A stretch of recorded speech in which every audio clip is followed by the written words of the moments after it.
রাজধানীতে 7টি নির্বাচনী সভায় অংশ নেবেন তারেক রহমান। ইসিবি চত্বরে কর্মী সমর্থকের ভিড়।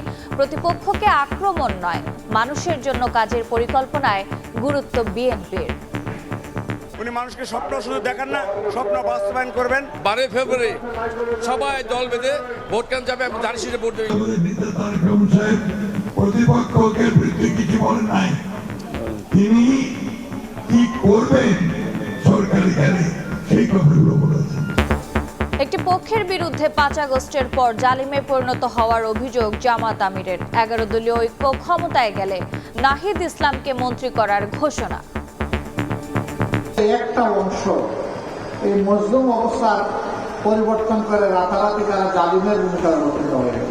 ইনশাআল্লাহ ইনসাফের বাংলাদেশের পক্ষে জনগণের রায় আল্লাহর মেহেরবানি যদি অর্জিত হয়, তাইলে সেই সরকারে অবশ্যই নাহিদ ইসলামকে আপনারা একজন মন্ত্রী হিসাবে দেখবেন। দেখছিলেন প্রধান শিরোনাম। দুপুরের সময়ের সঙ্গে আছি আমি রোজা চৌধুরী। এবারে অন্যান্য শীর্ষ সংবাদ। প্রচারণার বাকি মাত্র 2 দিন। পাড়া মহল্লা চষে বেড়াচ্ছেন প্রার্থীরা। ভোটারের মন জয়ে প্রতিশ্রুতির ফুলঝুরি। নিরাপত্তা নিশ্চিতে মাঠে আইন শৃঙ্খলা বাহিনী। নীতি নির্ধারণী পর্যায়ে বাড়াতে হবে নারীর অংশগ্রহণ। রাজধানীতে সেমিনারে জাইমা রহমান। নিরাপত্তার দায়িত্ব নিতে রাজনৈতিক দলগুলোকে আরও আন্তরিক হওয়ার আহ্বান।